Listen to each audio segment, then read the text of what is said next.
பணித்துளிகள் September 17, 2024. ஓய்வு நாள். அடிமைத்தனத்திலிருந்து விடுதலை.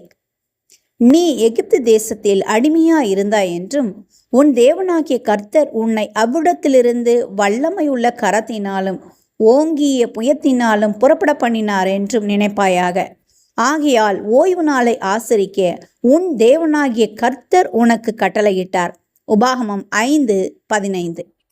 பால் கெய்ட்டலுக்கு விடுதலை வழங்கப்பட்டது. ஆனாலும் சிறையிலிருந்து செல்ல அவருக்கு விருப்பமில்லை. 1911 17வது வயதில் செய்த கொலைக்காக கைதாகி 63 வருடங்கள் சிறையில் இருந்ததால 80 வயதில் வெளியே சென்று தன்னால் எதுவும் செய்ய முடியுமா என்று அவருக்கு சந்தேகமாக இருந்தது. எனவே மேலும் 6 ஆண்டுகள் சிறையிலேயே கழித்தார். அமெரிக்காவில் அதிக காலம், அதாவது 68 ஆண்டுகள் மற்றும் 245 நாட்கள் சிறையிலே இருந்தவர் என்கிற சாதனையை படைத்தார். பின்னர் அவர் 93வது வயதில் மருத்துவமனையில் இறந்தார். எகிப்தின் அடிமைத்தனத்திலிருந்து இஸ்ரவேலரை தேவன் விடுவித்த பிறகு ஓய்வு நாளை மீட்பிற்கு ஞாபகார்த்தமாகவும் நினைவு கூறும்படி போதித்தார். எல்லா வயதினருமே இந்த உலகத்தின் காரியங்களுக்கு அடிமையாக வாய்ப்புள்ளது.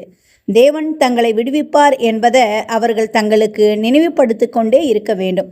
எனவே 2வது முறையாக ஓய்வு நாள் கட்டளை பற்றி தேவன் தம் மக்களிடம், உன் தேவனாகிய கர்த்தர் உன்னை அங்கே இருந்து பலத்த கையினாலும் நீட்டிய கரத்தினாலும் வெளியே கொண்டு வந்தார். ஆகையால் ஓய்வு நாளை கடைபிடிக்கும்படி உன் தேவனாகிய கர்த்தர் உனக்கு கட்டளையிட்டார் என்று உபாகமம் 5:15 கூறுகிறது. ஓய்வு நாளை கடைபிடிப்பது நம் வாழ்க்கையை மாற்றும்படி தேவன் அழைக்கும் அழைப்பாகும். இந்த செயல்முறையை பரிசுத்தமாக்கப்படுதல் என்கிறோம். நீங்கள் என் ஓய்வு நாட்களை ஆசரிக்க வேண்டும். உங்களை பரிசுத்தப்படுத்துகிற கர்த்தர் நான் என்பதை நீங்கள் அறியும்படி இது உங்கள் தலைமுறை தோறும் எனக்கும் உங்களுக்கும் அடையாளமாக இருக்கும் என்று கர்த்தர் யாத்ராகமம் 31:13 கூறுகிறார். நாம் ஓய்வு நாளை பரிசுத்தமாக ஆசரிக்கும் போது ஆவியானவர் நம் இருதயங்களில் மாற்றத்தை ஏற்படுத்துகிறார். மக்களை பாவத்திலிருந்து விடுவிக்கிற ஓர் அடையாளமாக அந்த நாள் இருக்கிறது. இன்றைய செயலில் காட்டுங்கள். நீங்கள் சிறைக்கு சென்று வந்தவங்களை யாரையாவது சந்திச்சிருக்கீங்களா?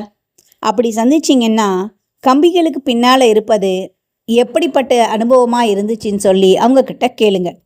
இன்றைய ஆழமான ஆராய்ச்சிக்கு எசேக்கியேல் 20:20, கலாத்தியர் 5:1, எபிரேயர் 13:12 கொடுக்கப்பட்ட வசனங்களை ஆழமாக தியானிங்க. இந்த நாள் உங்களுக்கு இனிய நாளாக இருக்கு.